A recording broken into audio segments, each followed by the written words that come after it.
Good morning, Night City! Yesterday's body count lottery rounded out to a solid and sturdy 30. 10 out of Haywood, thanks to unabated gang wars.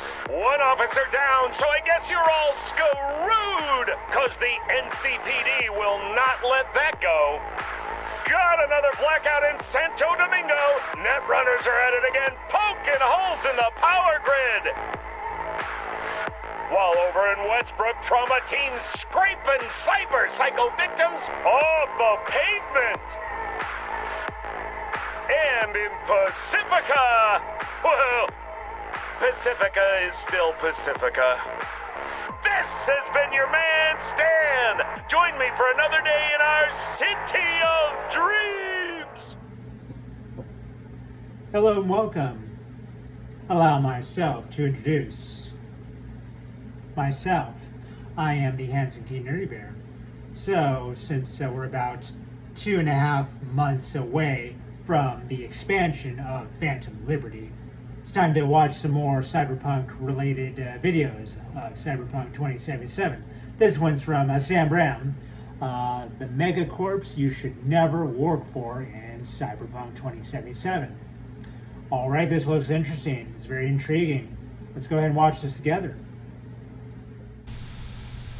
A little while ago, I came across a chart detailing the 5 big employers in Cyberpunk 2077. It outlines a little bit of what they're about, whilst highlighting some of the biggest benefits different corps offer employees. Things like paid holiday, exclusive discounts, and cyberware. And it got me thinking, if I were to be unfortunate enough to have to go and get a job out in Night City, where the corps treat you more like a tool than a person, then which corporation would actually be best to work for? After not much digging at all though, it became clear that this was very much a race to the bottom. With a better question, a race to the bottom.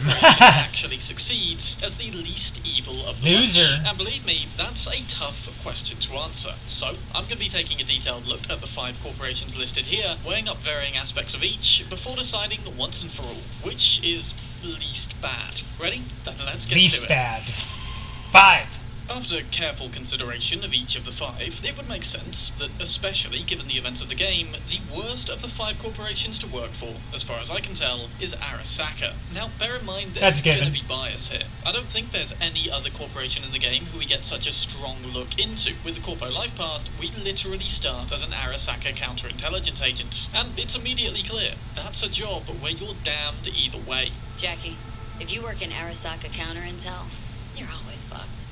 We can see during this intro that even the Arasaka higher-ups are by no means free from Corporal the high risk of roast. internal backstabbing. Arthur Jenkins, our boss at the start of the game, is quickly taken off the board by Susan Abernathy, the Director of Special Operations in Arasaka's US branch. And towards the end of the game, she allegedly takes herself out also. I guess the intense levels of stress were finally too much. Hell, speaking of stress, we literally start the Corpo Life Path throwing up in a sink from attempting to quell it. And if we read V's office terminal, it appears we've been staying on hormone blockers for longer than we should. The intense nature of this job makes it literally impossible to do without chemical assistance. There's no cocaine booster in our drawer. That said, much of this is likely true for all the companies. Nightcorp, whom we'll get to, are celebrated for having just an 80-hour See me some Eric week, Clapton. and no doubt the norm, therefore, is significantly higher. In Arasaka, it may be upwards of 100, bearing in mind there's 168 hours total in a 7-day week, where you also need to find sleep, food, bathroom breaks, and dare I even suggest leisure time? Anyway, V, according to their employee report, is an excellent asset to Arasaka, though despite this, through no fault of their own, the start of the game finds us right in the middle of a higher-up power struggle. In literal moments, we've lost everything, with years of loyalty and hard work poured down the drain. It's clear, stepping out of line in Arasaka, or even just finding yourself on the wrong side of someone else's mistake, could even cost you your life. Again though, the same can be said for most of the corporations, definitely these 5 at any rate. There are certainly better ones, and plenty of worse ones, which we don't have time to cover in this video. Kendachi arms manufacturers, for example, literally forbid laid-off employees from working for competitors competitors for 20 years. And I'd 20 argue that Trauma years? Team and Netwatch, whilst pretty dangerous frontline-style jobs, actually seem like arguably decent places to work. But more on that some other time. Back to Arasaka. And in fact, let's zoom out a bit from V's personal experience and take a look at the company as a whole. Founded in 1915 by Sasai Arasaka, the company was taken to the status of Megacorp after World War II by Saburo, who envisioned using it to return Japan to the status of world-dominating superpower.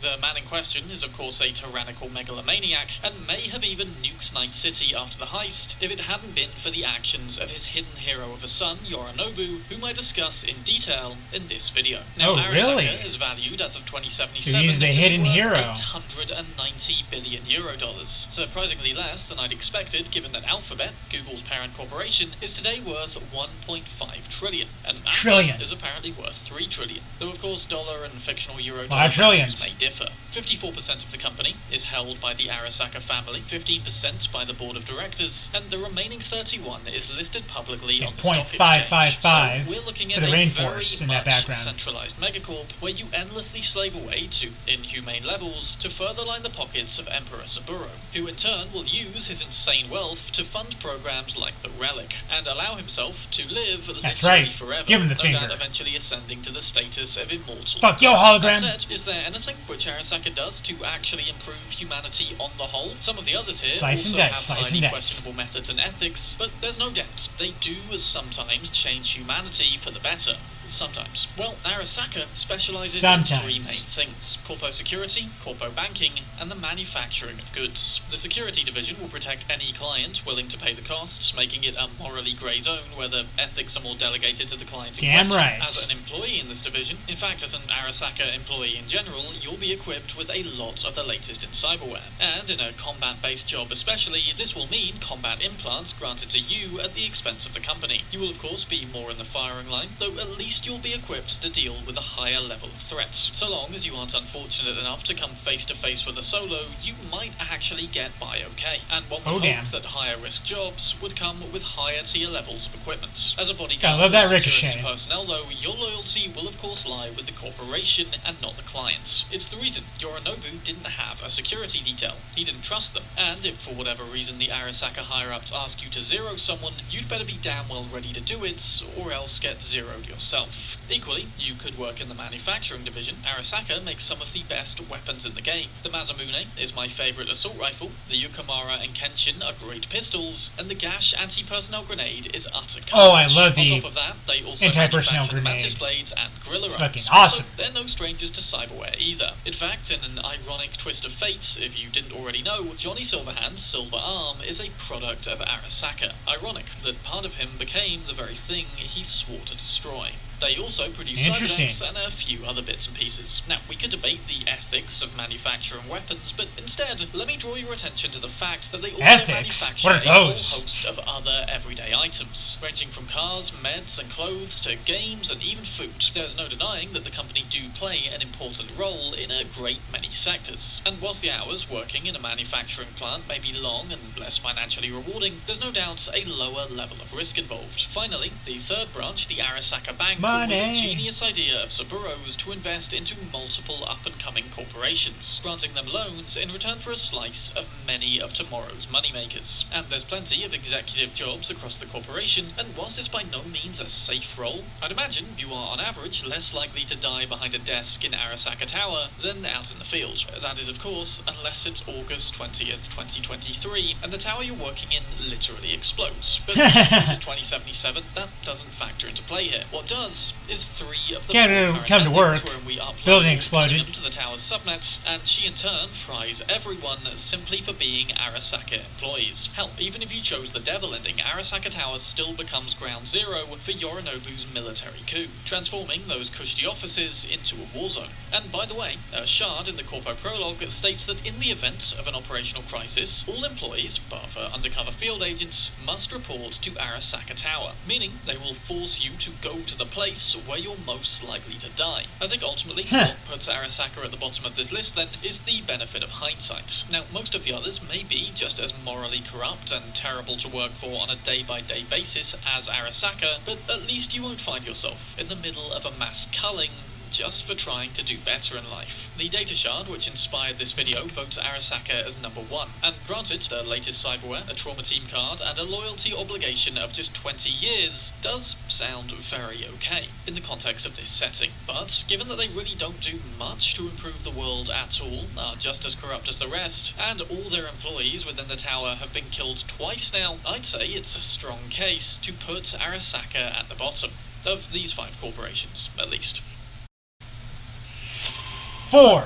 This is Kang Tao. This is Kang intelligence. Tao. That's a slogan I'm sure you've all heard time and again around Night City, but of all 5 Almost companies Chinese on food this there. list, this is one of the ones with the least amount of detail, making it a little harder to assess. That said, the few encounters we do have provide a vaguely good idea as to how these guys operate. So, Kang Tao is an arms manufacturer specialist who might argue produce some of the best weapons in the entire game, especially in the smart gun departments. The Chow pistol, Dian SMG, Oh, I love the and Chow Zhong pistol. shotgun are some of the best in their fields, with the guns themselves, or variants thereof, being among the highest ranked in my weapons ranked series. Additionally, the company Chianti is a direct subsidiary allowing Kang Tao to experiment with more stuff which they'd rather not publicly associate with. This, most notably, includes their Mark IV and 5 Sandevistons, which are arguably the best 2 you can acquire in the game, and definitely among the top there's 4. 2 different Further ones? to this, Oh. rare as an encounter is I with know Kang of Tao one. operatives, you'll notice their armor is freaking awesome, sporting a far more chic design than both Militech and Arasaka, whilst upholding the company's intelligence claim.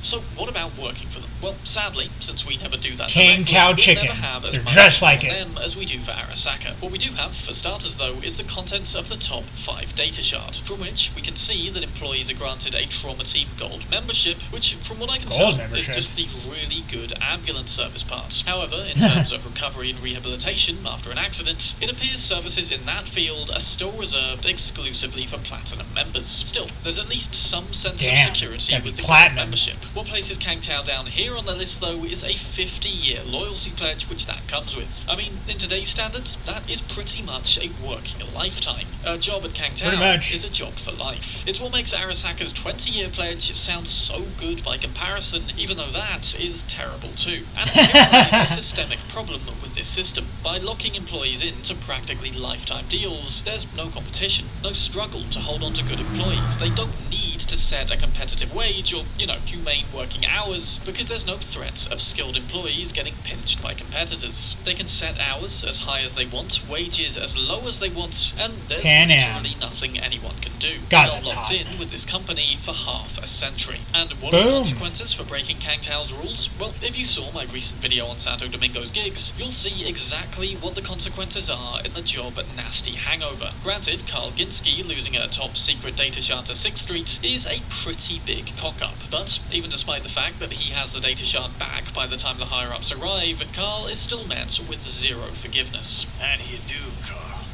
We almost fucking had it. Like I said, these Megacorps leave zero room for error, and when V attempts to speak with them, they don't kill us, to be fair, but they do address us like a piece of shit on their shoe.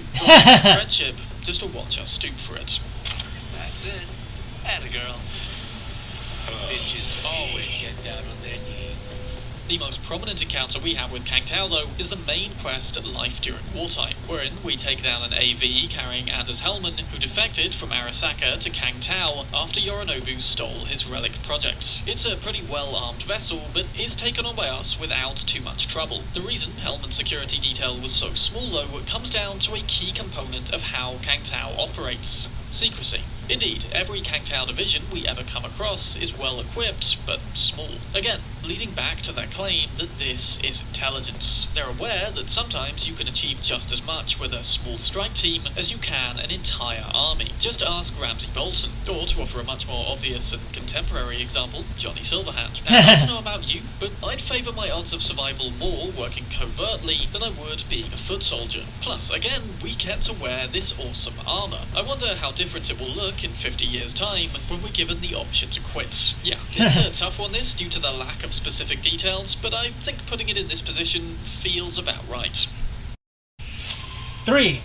Coming in at number 3 for this list is the company we probably know the second most about after Arasaka. Militech is essentially the de facto US military, albeit one that's privately contracted. They can, just like Arasaka, be hired by pretty much anyone, and they're held far less morally accountable for their actions than any government-led military. The mentioned big benefit they offer is a 50% staff discount on military weaponry, with the article stating that this means a Mark 31 HMG at Christmas time under the tree for each of the family. Now, don't get me wrong, a 50% discount is nothing to scoff at, even by today's standards. And with some of the prices Militech charge, this is a hefty amount of money saved. It's also a kind of genius move in that they're upping sales to their employees, and no doubt still turning an okay profit. But I can't help but feel that by focusing on this discount, the article is failing to examine the actual working conditions within the company. And, well, they're certainly not great. Much like Arasaka, Militech appears rife with faction infighting. We're exposed to this very early on during our encounter with Meredith Stout, who is holding a fellow agent, Anthony Gilchrist, on suspicion of being a mole for Maelstrom. And, depending on how we choose to play the pickup, either Meredith or Anthony will come out on top,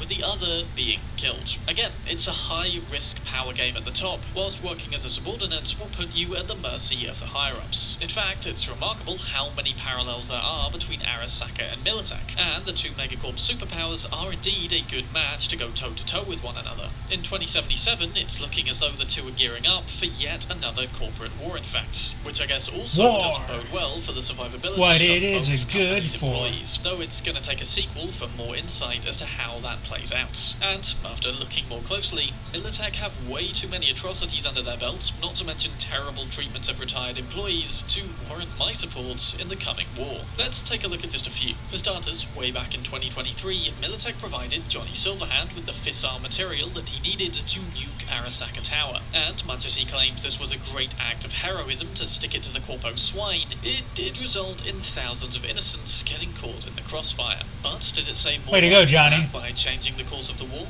Well, that's a difficult one to answer for certain. So let's fast forward to 2077. Out in the Badlands, we can encounter a number of gigs which involve Militech specifically implementing technology to capture and kill nomads. Now, granted, not all nomad tribes are great people. Pain in the ass just on normal mode. The worst of the worst, in fact. And trying to do it on hard mode? I think Militech cracked down on the group so much. Took all weekend. You see, nomads offer a way of life different to the suffocating corpo rat race taking place within the city. Whilst nomads do privately contract themselves to work for Megacorp sometimes, they ultimately can't be tied into long contracts and total submission like your average employee. In many ways, it's the ideology that they spread for a life of freedom, family, and loyalty, which is the biggest threat to this hyper-corporate society. I believe Militech think by wiping out the nomads that they will be increasing societal compliance overall. And so, they develop radars capable of better tracking nomadic movements, capture strangers looking shifty around the border, and evict small settlements, often with unwarranted violence, with little to no warning. A good example of that last one takes place way out here, where Militech recently occupied this settlement, seemingly killing all residents. Amongst them, though, were two Militech vets named John Otmar and Samuel Teasel, and it's apparently only due to their veteran status that Militech actually gave them a chance to leave in the first place. They would have genuinely slaughtered this whole place without so much as a warning otherwise. The two attempt to fight back, and it clearly doesn't work.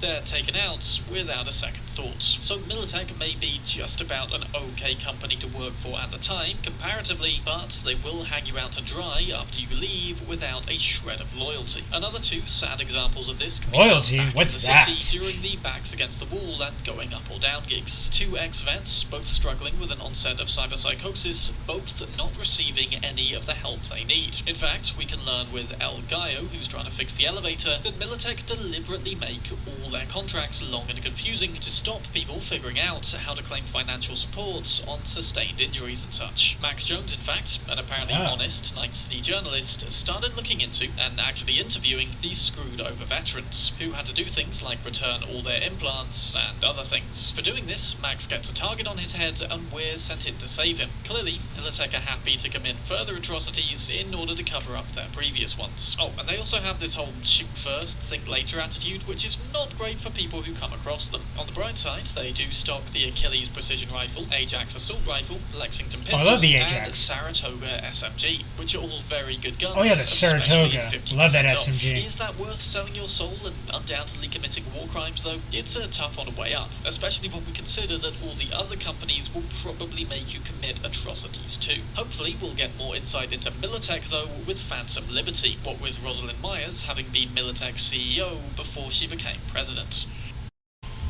We now come to the final two. Both of these are still pretty terrible companies, but I suppose both of them do at least have some good intentions sitting behind all the backstabbing, murders and mind control. Biotechnica rose to prominence in the late 90s after cultivating a renewable alternative to fossil fuels by breeding a strain of wheat which could be refined into a biofuel powerful enough for vehicles. They licensed its production to Petrochem and used the profits to fund further scientific endeavours thereafter. And in a pretty smart move on their part, they prevented the far more powerful Petrochem from betraying them by possessing a virus capable of wiping out all the wheat strains and rendering their seeds infertile. Biotechnica then also literally have the power to switch off the world's oil supply if they wanted to, but they don't because it's far more profitable to sell it. It's more of an insurance policy, one which, let's hope, never leaks out into the environment. Getting into the early 2000s, and Biotechnica's goals started to focus on cloning. They began to rejuvenate environments destroyed by climate change by bringing back extinct flora and fauna. They also have successfully re-implemented human constructs into cloned bodies in the past, a solution which could totally work for V depending on how long it takes to grow a clone. On top of this, they've produced countless medications and vaccines, all stuff with the potential to further benefit humanity. Their huge stretches of farms south of Night City provide citizens with a good supply of food, and they offer six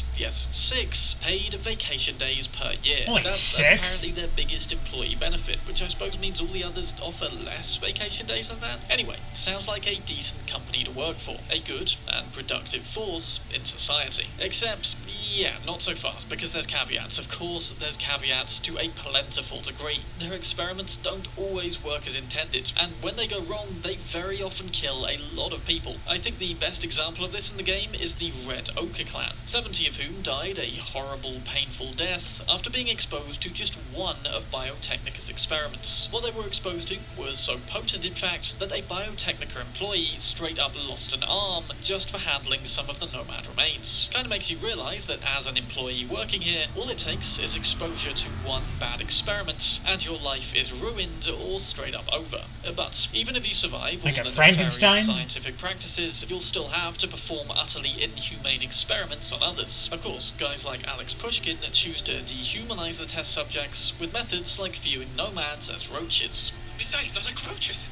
Disgusting things will just multiply again. That's not very nice, mister. Don't call them nomads roaches. Buy patients from Night City's psych ward in order to have more disposable test subjects. When we head there for a gig, in fact, we can learn that they're currently looking to acquire pregnant women in order to test the frequency of miscarriages with their new drug Cyzalon. But on top of their awful experiments, they also aren't afraid to steal other people's really good ones. A little encounter over here in Charter Hill features an independent horticulturalist who has successfully bred a new strain of tomato resistant to blight and other diseases. But when attempting to sell their success on to Biotechnica, Super GMO Cyberpunk tomatoes is illegal and forcefully seized the crop, killing the one who created it. And on top of all these terrible atrocities, just to finish off, you know those farms I mentioned earlier, which supply Night City with food? Yeah. Well, it turns out a percentage of that may very well be human meat. Cloned human meat. Cloned human meat. Juicy. But still, they're all zombies. The entire city to unknowingly become cannibals doesn't exactly look good on a track record if that ever came to light. Alongside the inhumane experiments, though, is also the same corpo backstabbing we've seen play out across the other corporations. If you saw my video on the city centre gigs, then you'll know just how deep the Red Ochre experiments run, as well as the can let that lengths, the girl director, live? Joanne Huh, Cook, went should try that to one day. absolve herself of blame for all the deaths. She'd pin things on other employees, then have them assassinated so they can't defend themselves, and she'd also order hits on anyone who went against her or tried to expose her. Again, no matter where you are on the corporate ladder here, there's nothing to say you won't get unlucky one day and wind up a fall guy, or worse. And even if you expertly whack-a-mole your way out of the horrible situation like Joanne did, there's still nothing to say that people you wronged won't hire the best merc in Night City to cart you away in a flying rubbish skip. That all said, the reason Biotechnica is still so high up here is because regardless of their abominable methods, many of their advancements still ultimately have a positive impact on the human race. And once history washes away all the atrocities more negative they than committed to get positive. there, the science and the knowledge should hopefully still remain. I'm not at all saying the ends justify the means, I'm merely saying that some positive impact is left, even if it doesn't ultimately balance out the negative things. Also, they have like tons of deadly toxins and viruses stored away in their labs, and to be fair, they may just as easily have the worst impact on humanity by accidentally releasing one and causing a chemical apocalypse. So yeah, they could definitely be a lot more honest and transparent when they do science, even if that does technically mean slower progress. 1. Finally then, Night Corp was voted number 5 on the data shard, but in my opinion, and this may just be down to less knowledge being available, but they are, for my list, number 1. Now, if Kang Tao is like 6 on the secrecy scale, then these guys are definitely sitting at about a 9. Very little is known about their internal workings, but what we do know is that the company was founded by Richard Knight, who also founded Night City as a whole. Its purpose, it seems, is to work towards improving the city. Better services, education, that sort of thing. In fact, it was Night Corp who funded Jefferson Peralez's education and turned him from a street kid into future mayor of Night City. Additionally, they bought up the N-Cart subway system and in 2077 are working on the Maglev Tunnel to better connect Night City to the east coast. We hijack their drill and use it to burrow into Arasaka Tower during the Aldecaldo ending. Now, Night Corp's big benefit is that their mandatory working week is just 80 hours, which works out to 16 hours a day in a 5-day working week, or more likely would be 12 hours across 7 days with a shorter 8-hour day for one. Yeah, live to work is taken to a whole new level in 2077. Yeah. No wonder why gangs are so successful and so many people become freelance mercs. Main reason Night Corp is at the top of this list then is because their intentions sound somewhat okay. I mean, improving education and the quality of living in the city is certainly no bad thing, and the work hours will guarantee you at least a little bit of time to yourself after you're done working towards seemingly actual good. The problem is that we know so you're burnt out of your regular job. and the brief snippets of what we do Try get this. are actually alarmingly sinister. Item 1 then is Sandra Dorset and the full disclosure side quest. For this, Sandra asks us to retrieve a databank containing stolen Night Corp data. Breaking into it, we learn that Night Corp have been using an AI to perform experiments on Night Corp employees of the lowest ranks, who were fully unaware they were being experimented on. However, not long after this, one test subject began to exhibit psychopathic tendencies, strangling a colleague over a coffee dispute before jumping from the 16th floor window. The entry ends with Night Corp mentioning they're ready to move on to their intended targets, which I would guess is none other than the future mayor of Night City, Jefferson Peralez, whom we learn is being subjected to much the same kind of social that conditioning. explains Now, we also know that. Mr. Blue Eyes is heavily involved with that, and in one of the endings, he also claims to have the resources to be able to save us if we can stage a successful heist up in the Crystal Palace for him. The main theory I derive from this is, yes, Night Corp do indeed want to make Night City a better place. Their ultimate way of going about it, though, appears to be the mass control of the Night City populace. Not through some militaristic totalitarian regime, but through methods so subtle that nobody would even be aware that it was happening. Of course, it makes sense then to start at the tippity top covert with zombies. Night City's ultimate decision maker. They're not even zombies. Control him, sway his choices this way or that, and putting the infrastructure in place to control everyone else will become a lot easier. The end result? Well, Night Corp uses an AI, or maybe an AI uses Night Corp, to subtly condition the Night City populace into obeying its every whim. Now, initially, I viewed this idea as outright abhorrent, stifling humanity's capacity for free will and potentially, as was the case with Jefferson and Elizabeth, rewriting people's memories. And I still mostly stand by this sentiment. I'd say on the whole, this could very likely turn out like some twisted form of 1984, but let's just ponder, theoretically. Cyberpunk 1984. This technology could be tweaked to instead be able to tone down people's capacity for unwarranted violence. What if it were capable of helping each person to unlock their full potential, to become the very best version of themselves that they can offer, to set aside all their negative caveats and focus on the things which will truly give them fulfillment in life, not by forcing them to make those decisions, but rather by removing any personal restraints someone may have which hold them back. Things like fear of failure, laziness, depression, anxiety. So what if the scavs, for example, can be conditioned to stop harvesting people and go and seek a far more fulfilling life? In a way, you've got to ask how different that is from giving a young Jefferson Peralez the opportunities he needed to become one of the most inspirational success stories in Night City. It's very interesting food for thought. I think the main problem I have with Night Corps' methods, though, is that they're doing it without telling people. Granted, if they straight out came out and said, look, we've got this tech, our AI is going to help you unlock your full potential and feel like a better person through some casual constructive guidance, then there'd be a good handful of people who'd happily accept that. Equally, as always, plenty of people would justifiably object for a multitude of reasons. And I don't believe that Night Corps should be able to force anyone to do anything, even if that makes them a better person and a better member of society. And if you went and worked for these guys, then who's to say that you wouldn't be subjected to the early form of this technology, have your personality rewritten, and ultimately maybe even jump out of a window. Something else in the report, by the way, is that Night Corps don't even seem to care very much about that employee. Again, they get another corporation who want to exercise power and control. Only under the employ of these guys, you may also wake up one day an entirely different person and never know that you were once completely different. Cyberpunk style. You do get to work less hours. You might wind up doing some good for humanity. If not, you'll just do some good for Night City. And the odds of getting killed in this one,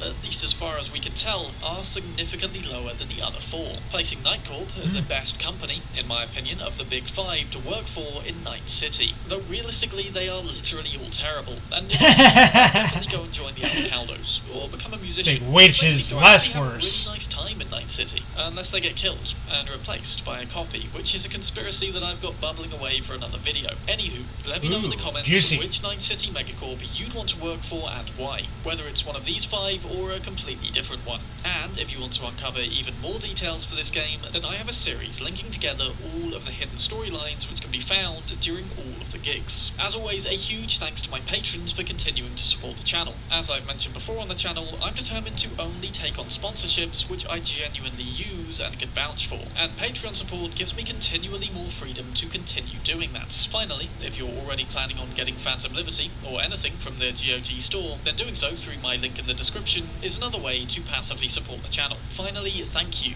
very much for watching. I'm Sam Brown. I sincerely hope that corporations never actually wind up like this. I'll see you soon in another video.